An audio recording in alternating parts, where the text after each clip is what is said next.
Hello everyone. तो आइए देखते हैं मेटल एक्सेस डिफेक्ट को। ठीक है, मेटल एक्सेस डिफेक्ट। तो हमने पढ़ा था कि मेटल एक्सेस डिफेक्ट में दो प्रकार के कंडीशन थे। पहला एनायन वैकेंसी, ठीक है, और दूसरा इंटरस्टिशियल कैटायन। ठीक है, तो पहला एनायन वैकेंसी के बारे में बात करते हैं। एनायन वैकेंसी, ठीक है। एनायन वैकेंसी को हम समझने के लिए एक छोटा सा एग्जांपल ले सकते हैं NaCl का, और उसी पे समझने का प्रयास करते हैं मेटल एक्सेस डिफेक्ट को। ठीक है, तो ये देखिए, ये एक NaCl का लैटिस है, क्रिस्टल का लैटिस आप देखिए इसे, जिसमें कैटायन और एनायन कुछ इस तरह से होंगे।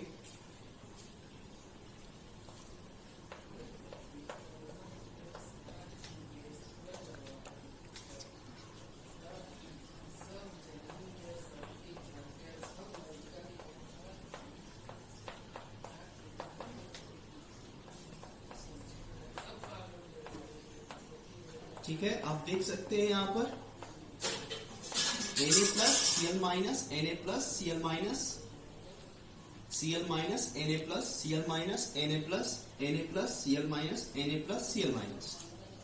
According to the condition anion vacancy ये कह रहा है ना। तो आप देखिए, इस क्रिस्टल के ऊपर से यदि हम सोडियम के वेपर को पास कराएं, ठीक है, यानी कि अगर हम इस क्रिस्टल के ऊपर से, ठीक है, वेपर ऑफ सोडियम यानी कि सोडियम के वेपर को पास कराते हैं, तो ऐसे कंडीशन में सोडियम क्या करेगा?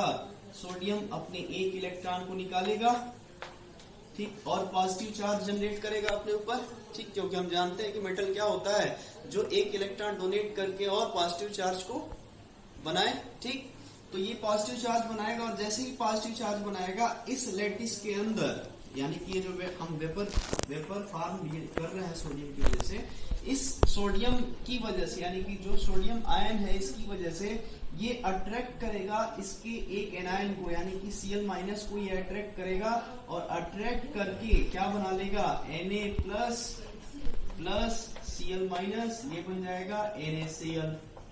ठीक, और जैसे ही ये Cl माइनस जाएगा तो यहाँ पर एक छिद्र उत्पन्न हो जाएगा, ठीक, जिसे कोटर बोलते हैं। ठीक है, जैसे ही यहाँ से Cl माइनस जाएगा, ये एक इलेक्ट्रॉन जो सोडियम निकाल रखा है, ये क्या होगा? उस क्लोरीन की जगह पर आके सेट हो जाएगा। ठीक है, उस क्लोरीन की जगह पर आके सेट हो जाएगा ऐसा। ठीक, तो आप देख सकते हैं कि यहाँ पर पहले जो नंबर ऑफ कैटायन था, कितने कैटायन थे? 1 2 3 4 5 6। यहाँ पर सोडियम कितने थे? सोडियम कैटायन कितना था? 6। कितना रेशियो था? 6। क्लोरीन का कितना था? 1 2 3 4 5 6। क्लोरीन का भी 6 था, क्लोरीन का भी 6 था। लेकिन जैसे ही एक क्लोरीन निकला, ये क्लोरीन के निकलते ही इसकी संख्या क्या हो गई? 5 हो गई। ठीक, तो आप देख सकते हैं कि मेटल एक्सेस में चला गया, यानी कि कैटायन एक्सेस में चला गया, और एनायन क्या हो गया? कम हो गया इसके अकॉर्डिंग।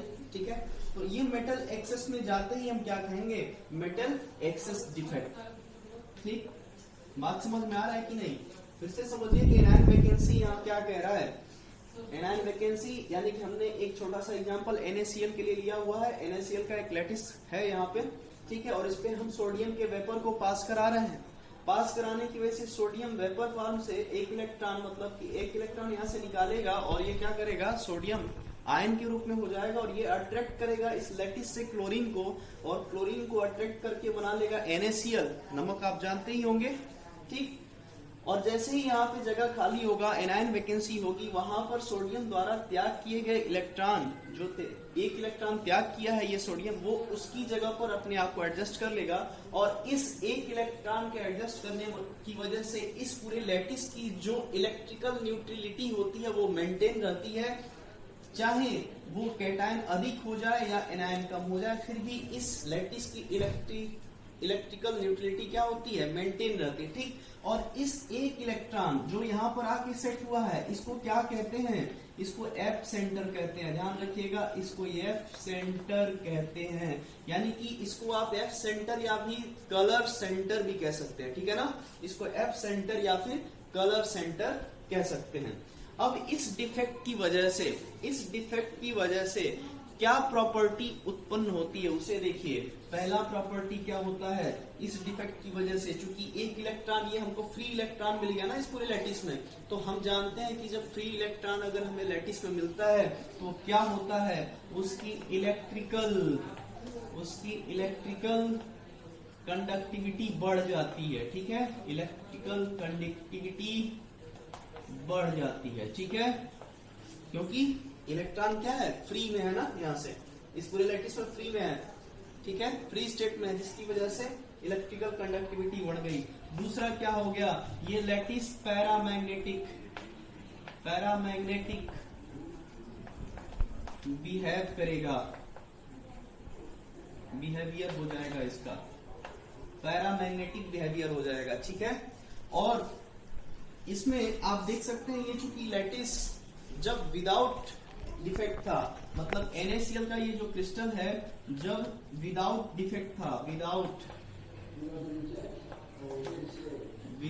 डिफेक्ट था, तब नमक कैसा कलर शो करता है, व्हाइट ना, व्हाइट शो करेगा। और जैसे ही डिफेक्ट हुआ, विथ डिफेक्ट क्या हो जाएगा, NaCl का कलर कैसा हो जाएगा, येलो हो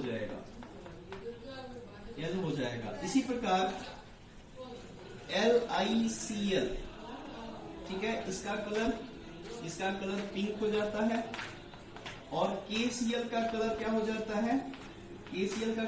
जाता है, वॉयलेट हो जाता है, ड्यू टू एफ सेंटर, याद रखें, एफ सेंटर की वजह से ऐसा हो रहा है, ठीक है। यानी कि जब क्रिस्टल के अंदर जो फ्री इलेक्ट्रॉन है वो आएगा तो इस पूरे क्रिस्टल के कंडक्टिविटी को क्या करेगा, बढ़ा देगा, क्योंकि ये फ्री में है क्रिस्टल के अंदर, और इसके न्यूट्रलिटी को भी ये मेंटेन करेगा। भले कैटायन और एनायन में क्या हो गया, उसके रेशियो में क्या आ गया, डिफरेंस आ गया, फिर भी ठीक। और पैरामैग्नेटिक बिहेवियर भी शो करेंगे ये, ठीक। और एफ सेंटर जो कलर्ड सेंटर है, विदाउट डिफेक्ट ये व्हाइट रहेगा, और विथ डिफेक्ट ये क्या हो जाएगा, येलो हो जाएगा। NaCl का कलर क्या हो जाएगा, येलो हो जाएगा। उसी प्रकार LiCl लिथियम क्लोराइड का भी कलर क्या हो जाएगा, पिंक, और पोटेशियम क्लोराइड का भी कलर क्या हो जाएगा, violet, due to F centre. याद रखें, बहुत ही इंपॉर्टेंट टॉपिक है ये। एफ सेंटर अक्सर आपके बोर्ड एग्जाम में पूछ दिया जाता है कि एफ सेंटर क्या है, या फिर एफ सेंटर पे आप टिप्पणी लिखें, ठीक है, या फिर रंग केंद्र किसे कहते हैं। बात समझ में आ गया। इसके बाद से देखेंगे मेटल डेफिशिएंसी डिफेक्ट को, ठीक है। अच्छी तरीके से आप इसे समझते हुए राइट डाउन कीजिएगा, ठीक है ना।